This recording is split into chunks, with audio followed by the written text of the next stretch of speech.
Assalamualaikum warahmatullahi wabarakatuh. Alhamdulillahi rabbil alamin. Allahumma sholli ala sayyidina Muhammad wa ala ali sayyidina Muhammad. Saya bagikan kisah yang berkaitan dengan spiritual seorang murid yang berguru kepada salah satu cicit dari almarhum Kiai Haji Hasan Sepuh Genggong yang terkenal kewaliannya. Sebut saja murid tersebut dengan nama Fulan, bukan nama yang sebenarnya. Fulan menceritakan kejadian tentang spiritual kepada mursyidnya bahwa dirinya di saat waktu asar, Fulan itu membaca sholawat di tempat dia bekerja. Dengan keadaan mata terpejam, kemudian ada kejadian bahwa Fulan sekilas merasa seperti memegang foto lambang burung Garuda. Kemudian Fulan meletakkan di dinding, lalu ada suara yang mengucapkan tentang sila Pancasila, yaitu tentang sila pertama dan sila kedua. Sila pertama yang bunyinya ketuhanan yang Maha Esa, sila kedua bunyinya kemanusiaan yang adil dan beradab. Setelah itu Fulan tersadar dan posisi tasbih masih ada di tangannya. Lalu apa hikmah atau petunjuk yang didapati Fulan tersebut?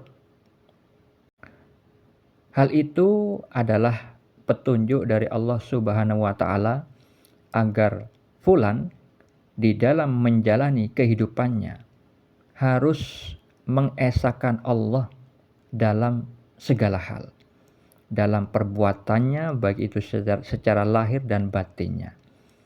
Maksudnya mengesahkan Allah itu seperti apa? Agar Fulan tidak mempersekutukan Allah di dalam beramalnya, di dalam menjalani kehidupannya. Untuk menghindari perbuatan mempersekutukan Allah, maka itu secara tidak langsung Allah memberi petunjuk dia harus mengetahui tentang hukum-hukum Allah, harus mempelajari Al-Quran dan As-Sunnah, harus memahami ilmu syariat. Berkaitan dengan firman Allah di dalam surat Al-Jathiyah ayat 18. Allah Ta'ala berfirman, kemudian kami jadikan kamu berada di atas suatu syariat dari urusan agama itu. Maka ikutilah syariat itu dan janganlah kamu ikuti hawa nafsu orang-orang yang tidak mengetahui. Syariat itu artinya peraturan tentang yang halal dan yang haram, tentang hal yang dianjurkan untuk dilakukan dan tentang hal yang dilarang dilakukan, yang bersumber dari Al-Quran dan As-Sunnah, hadis-hadis Nabi. Dengan memahami ilmu syariat, Fulan itu nantinya bisa mengesahkan Allah di dalam menjalani kehidupannya, yaitu terhindar dari perbuatan syirik, terhindar dari perbuatan mempersekutukan Allah, baik itu secara terang benderang ataupun secara tersembunyi atau syirik khafi. Jangan sampai seperti yang dijelaskan di dalam hadis riwayat Muslim tentang orang yang dermawan, orang yang ahli membaca Al-Quran dan mengajarkan Al-Quran. Ada orang yang mati syahid, mati di medan perang melawan orang kafir yang memerangi Islam, dan ada juga orang alim. Semuanya mereka itu masuk neraka.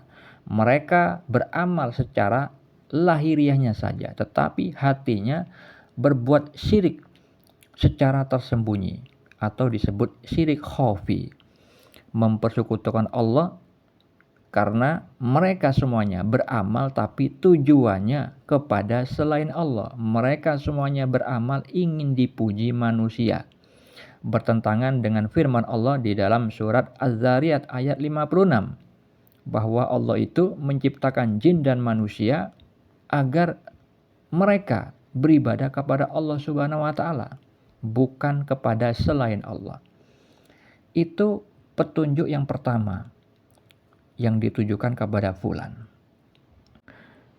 Lalu petunjuk yang kedua tentang sila kedua dari Pancasila yang bunyinya adalah kemanusiaan yang adil dan beradab.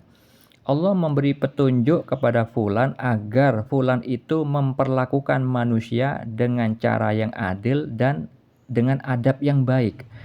Perlu diketahui, memperlakukan manusia dengan adil itu tidak harus selalu sama, tetapi harus menyesuaikan dengan tingkatannya atau kemampuannya. Hal ini berkaitan dengan firman Allah di dalam surat Al-An'am ayat 132. Allah Ta'ala berfirman, dan masing-masing orang ada tingkatannya sesuai dengan apa yang mereka kerjakan. Dan Tuhanmu tidak lengah terhadap apa yang mereka kerjakan. Sebagai contoh untuk memudah pahamkan, misalkan ada anak balita kencing di ruang tamu dan ada juga remaja yang kencing di ruang tamu. Cara memperlakukan secara adil itu tidak bisa menyamakan, menghukumi kedua orang yang berbeda usia, berbeda kemampuannya.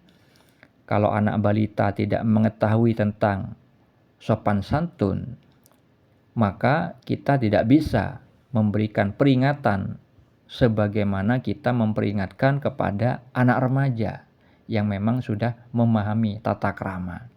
Seperti itu contohnya. Dua petunjuk yang diberikan kepada fulan itu bukanlah sesuatu yang remeh, karena tidak semua orang bisa mengamalkan dua hal tersebut.